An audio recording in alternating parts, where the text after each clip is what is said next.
नमस्ते। मैं तनुश्री मंदोलिया स्वागत करती हूँ आपका Sarita Ramesh SR elite academy channel पर।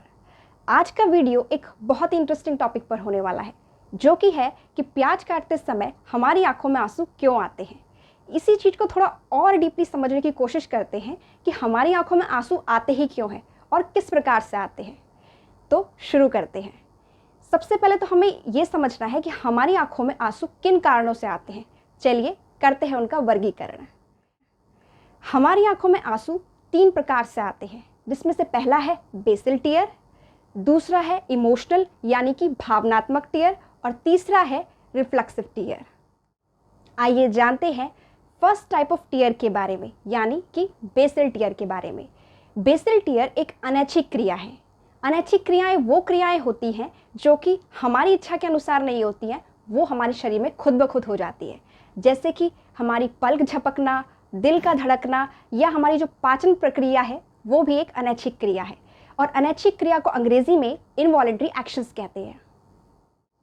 वीडियो में आगे बढ़ने से पहले मैं चाहती हूँ कि हम एक इम्पॉर्टेंट डायग्राम को समझ लें, जो कि आपकी स्क्रीन पर है। आपको ये डायग्राम बहुत ही ध्यान से देखना है, जिसमें कि 3 इम्पॉर्टेंट पार्ट्स हैं, जो कि मैं आपको आगे वीडियो में बताने वाली हूँ। जिसमें पहला है लैक्रिमल ग्लैंड। लैक्रिमल ग्लैंड या लैक्रिमल ग्रंथि हमारे आँख के अंदर एक ग्रंथि है जो कंटिन्यूस लिक्विड स्रावित करती रहती है हमारी आँख में, जिससे कि हमारी आँखें नम बनी रहती हैं। दूसरा है लैक्रिमल पंक्टम। आप देख रहे होंगे हमारी आँख का वो वाला कॉर्नर जो नाक के साइड में है, वहाँ पे 2 छिद्र होते हैं, जिन्हें लैक्रिमल पंक्टम कहा जाता है। अब लैक्रिमल पंक्टम क्या करता है? लैक्रिमल ग्लैंड ने जो लिक्विड हमारी आँख में स्रावित किया, वो लिक्विड कंटिन्यूसली लैक्रिमल पंक्टम में पंप होता रहता है और पंप होते होते नेज़ोलैक्रिमल डक्ट के रास्ते बाहर आ जाता है। अब इस वीडियो के माध्यम से आप समझ ही गए होंगे कि हमारी आँख में एक लैक्रिमल ग्लैंड होती है, जो कि कंटिन्यूसली एक द्रव्य स्रावित करती रहती है हमारी आँख में, जिससे कि हमारी संपूर्ण आँख नम बनी रहती है। और लैक्रिमल पंक्टम के रास्ते वो कंटिन्यूसली पंप होती रहती है उन छिद्रों के रास्ते, जो कि नेज़ोलैक्रिमल डक्ट के रास्ते नेज़ल कैविटी के थ्रू एग्जिट हो जाती है। ऐसे में अगर हमारे लैक्रिमल पंक्टम छिद्र बंद हैं तो बेसल टीयर हमारे नेज़ोलैक्रिमल डक्ट तक पहुंच ही नहीं पाते, और इस वजह से समय समय पर हमारी आंख में पानी भर जाता है। और ऐसी समस्या के लिए हमें आई स्पेशलिस्ट को दिखाना चाहिए। ऐसे में डॉक्टर सिरिंजिंग टेस्ट करते हैं, जिसमें पंक्टा छिद्र में सिरिंज के द्वारा पानी डालकर पंक्टा छिद्र को चेक कर नोजल लैक्रिमल डक्ट को चेक किया जाता है, या फिर डॉक्टर कोई अन्य क्लिनिकल उपाय बताते हैं। आइए जानते हैं सेकेंड टाइप ऑफ टीयर के बारे में, जिसे भावनात्मक या इमोशनल टीयर भी कहते हैं। अब जैसे कि नाम से ही साफ है कि जब हम बहुत ज़्यादा खुश होते हैं या बहुत ज़्यादा दुखी होते हैं, तब हमारे इमोशनल टीयर आते हैं। ऐसे में मस्तिष्क तंत्रिकाओं के माध्यम से लैक्रिमल ग्लैंड को प्रभावित करना शुरू कर देता है, और ऐसे में लैक्रिमल ग्लैंड पहले से भी ज़्यादा द्रव्य रिलीज करना शुरू कर देता है, जिससे कि हमारी आंखों में अश्रु आ जाते हैं। आपने नोटिस किया होगा कि जब हम बहुत ज़्यादा रोते हैं तो हमारी नाक से भी पानी आने लग जाता है। ऐसा क्यों होता है? जब लैक्रिमल ग्लैंड बहुत ज़्यादा अमाउंट में लिक्विड रिलीज करती है या फिर द्रव्य स्रावित करती है, तो उसमें से तो कुछ हमारी आंखों के रास्ते आंसुओं के रूप में बाहर आ जाता है, और बाकी लैक्रिमल पंक्टम छिद्रों के रास्ते हमारी नाक से होते हुए बाहर आता है। इसीलिए रोते हुए हमारी नाक से भी पानी निकलने लगता है। आइए जानते हैं हमारे तीसरे टाइप ऑफ टीयर के बारे में, जिसे रिफ्लेक्सिव टीयर भी कहा जाता है। जब हमारी आंखें धुएं या किसी बाहरी गैस के संपर्क में आती हैं, तो हमारी आंखों में जो आंसू आते हैं उन्हें रिफ्लेक्सिव टीयर कहा जाता है। उदाहरण के लिए प्याज काटते समय हमारी आंखों में आंसू आ जाते हैं, जो कि आज का मुख्य टॉपिक भी है।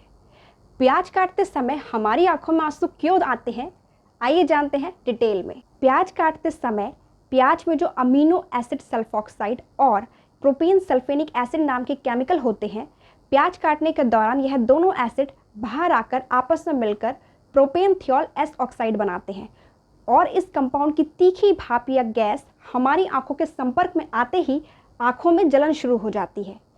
ऐसे में बाहरी तीक्ष्ण गैसों के संपर्क में आते ही आंखों में उपस्थित लैक्रिमल ग्लैंड सक्रिय हो जाते हैं और आंखों में अधिक द्रव्य का स्राव होने लगता है, जो आंसू के रूप में उसे धोने का प्रयास करते हैं। मैं उम्मीद करती हूँ कि अब आपको ये क्लियर हो गया होगा कि प्याज काटते समय हमारी आंखों में आंसू क्यों आते हैं। इससे बचने के लिए एक साधारण सा उपाय भी है कि प्याज काटने से थोड़ी देर पहले हम प्याज को छिलकर पानी में भिगोकर रख लें, जिससे कि इसका प्रभाव कम हो जाएगा। इन 3 मुख्य कारणों के अलावा हमारी आंखों में अश्रु आने के कई अन्य कारण भी हैं, जैसे आंख में फुंसी होना, आंख में चोट लगने के कारण आंख का अव्यवस्थित होना तथा आंखों में एलर्जी होना इत्यादि कारण शामिल हैं। एंड में यही कहना चाहूँगी कि हमारी आंखों में आंसू आना हमारी आंखों के लिए बहुत ज़रूरी है, क्योंकि ये हमारी आंखों को ड्राई होने से बचाती हैं और हमारी आंखों को साफ और नम रखती हैं। परंतु आंखों में ज़रूरत से ज़्यादा आंसू आना आंखों के एक विकार को दर्शाता है। ऐसे में हमें आई स्पेशलिस्ट को ज़रूर दिखाना चाहिए।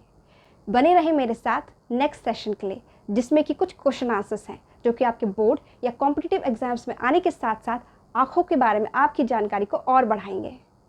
प्रश्न 1, मानव आँख के मुख्य भाग क्या हैं? मानव आँख के मुख्य भाग हैं कॉर्निया, आइरिस, पुतली, सिलियरी मांसपेशियाँ, नेत्र लेंस, रेटिना और ऑप्टिक तंत्रिका। प्रश्न 2, मानव नेत्र की सामान्य दृष्टि के लिए दूर बिंदु तथा निकट बिंदु नेत्र से कितनी दूरी पर होते हैं? मानव नेत्र की सामान्य दृष्टि के लिए दूर बिंदु 25 सेंटीमीटर से अनंत तक तथा निकट बिंदु 25 सेंटीमीटर तक होता है। प्रश्न 3, किस लेंस का उपयोग कर दीर्घ दृष्टि दोष को संशोधित किया जा सकता है? उत्तल लेंस का उपयोग कर दीर्घ दृष्टि दोष को संशोधित किया जा सकता है। प्रश्न 4, कॉर्निया के पीछे एक संरचना होती है जो काले रंग की मांसपेशियों का एक समुच्चय है, उसे क्या कहते हैं और उसका कार्य क्या है? उसे परितारिका और अंग्रेजी में आइरिस कहते हैं, जो आँख में प्रवेश होने वाले प्रकाश की मात्रा को नियंत्रित करता है। प्रश्न 5, आँखों में इमेज आँख के किस भाग में बनती है? आँखों में इमेज रेटिना पर बनती है, जिसको हिंदी में दृष्टिपटल कहते हैं। प्रश्न 6, आकाश का रंग नीला प्रतीत क्यों होता है? प्रकाश के नीले रंग का अधिक प्रकीर्णीकरण होने के कारण आकाश का रंग नीला प्रतीत होता है। प्रश्न 7, आयु में वृद्धि होने पर मानव नेत्र में समंजन क्षमता घट जाती है, इस दोष को क्या कहते हैं? इस दोष को जरा दृष्टि दोष कहते हैं। प्रश्न 8, जरा दृष्टि दोष क्या होता है? जरा दृष्टि दोष वृद्धावस्था में आँखों की समंजन क्षमता को कम कर देता है। ऐसी स्थिति में मनुष्य ना तो दूर की वस्तुएं स्पष्ट देख पाता है और ना ही पास की। इस प्रकार के दोष को जरा दृष्टि दोष कहा जाता है। प्रश्न 9, मानव में एक नेत्र का दृष्टि क्षेत्र कितना डिग्री होता है? मानव में एक नेत्र का दृष्टि क्षेत्र लगभग 150 डिग्री होता है। प्रश्न 10, किस दृष्टि दोष में वस्तु का प्रतिबिंब रेटिना के आगे बनता है? निकट दृष्टि दोष में वस्तु का प्रतिबिंब रेटिना के आगे बनता है। प्रश्न 11, कौन लोग नेत्रदान नहीं कर सकते? एड्स, हेपेटाइटिस बी या सी, मस्तिष्क शोथ के संक्रमण से पीड़ित लोग नेत्रदान नहीं कर सकते। प्रश्न 12, क्या मधुमेह, उच्च रक्तचाप, दमा से पीड़ित रोगी तथा चश्मा लगाने वाले लोग नेत्रदान कर सकते हैं? हाँ, वे नेत्रदान कर सकते हैं। प्रश्न 13, नेत्रदान मृत्यु के कितने घंटे के भीतर हो जाना चाहिए? नेत्रदान मृत्यु के 4 से 6 घंटों के भीतर हो जाना चाहिए। प्रश्न 14, नेत्रदान में आँख का कौन सा हिस्सा दान किया जाता है? नेत्रदान में केवल आँख का कॉर्निया ही दान किया जाता है। प्रश्न 15, कॉर्निया क्या कार्य करती है? कॉर्निया वास्तव में प्रकाश को नेत्र गोलक में प्रवेश देता है। इसका उत्तल भाग इस प्रकाश को आगे पुतली और लेंस में भेजता है। इस तरह यह दृष्टि में अत्यंत सहायक होता है। कॉर्निया का गुंबदाकार रूप यह तय करता है कि किसी व्यक्ति की आंख में दूरदृष्टि दोष है या निकट दृष्टि दोष। प्रश्न 16, अश्रु गैस क्या है? अश्रु गैस एक हथियार के रूप में प्रयुक्त होने वाली कार्बनिक अविषैली गैस है। जब यह गैस आंखों के संपर्क में आती है तो कॉर्निया के स्नायु तंत्र उत्तेजित हो जाते हैं, जिससे दर्द के साथ आंखों से आंसू निकलने लगते हैं और कुछ देर के लिए व्यक्ति में अंधापन भी हो सकता है। इसमें प्रयोग होने वाली प्रमुख अश्रुकर गैसें हैं OC, CS, CR, CN, जिन्हें क्रमशः फेनियासिल क्लोराइड, ब्रोमोएसीटोन, जाइलिल ब्रोमाइड तथा प्रोपेनथियोल एस ऑक्साइड हैं। और प्रोपेनथियोल एस ऑक्साइड गैस प्याज से प्राप्त की जाती है। हम अपनी आँखों का ध्यान किस प्रकार रख सकते हैं उसके लिए कुछ पॉइंट्स बताए गए हैं। जैसे पहला, आँखों को स्वस्थ रखने के लिए अपनी डाइट चार्ट में हरी सब्जियों, फलों, दूध और दुग्ध उत्पादों को शामिल करें। दूसरा, 6 से 8 घंटे की आरामदायक नींद लें।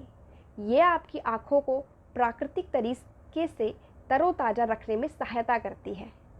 तीसरा, धूल मिट्टी और सूरज की अल्ट्रावायलेट किरणों से बचने के लिए बाहर निकलते समय अच्छी क्वालिटी का चश्मा लगाएं। चौथा, कंप्यूटर पर काम करते समय हर आधा घंटे के बाद 5 से 10 मिनट के लिए नज़र स्क्रीन से हटा लें एवं हर 1 घंटे के बाद आँखों को 5 से 10 मिनट के लिए आराम दें। पाँचवा, कंप्यूटर की स्क्रीन को अपनी आँखों से 20 से 30 इंच दूर रखें, जबकि टीवी को कम से कम 3.5 मीटर दूर से देखना चाहिए। छठा, कंप्यूटर को इस प्रकार व्यवस्थित करें कि उसका टेक्स्ट लेवल आँखों के लेवल पर हो।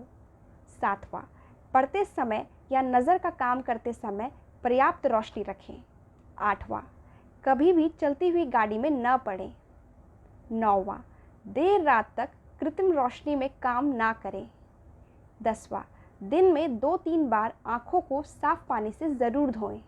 अगर आपको मेरा ये वीडियो पसंद आया हो तो do give it a big thumbs up, do comment and do subscribe our channel Sarita Ramesh SR Elite Academy. Thank you for watching.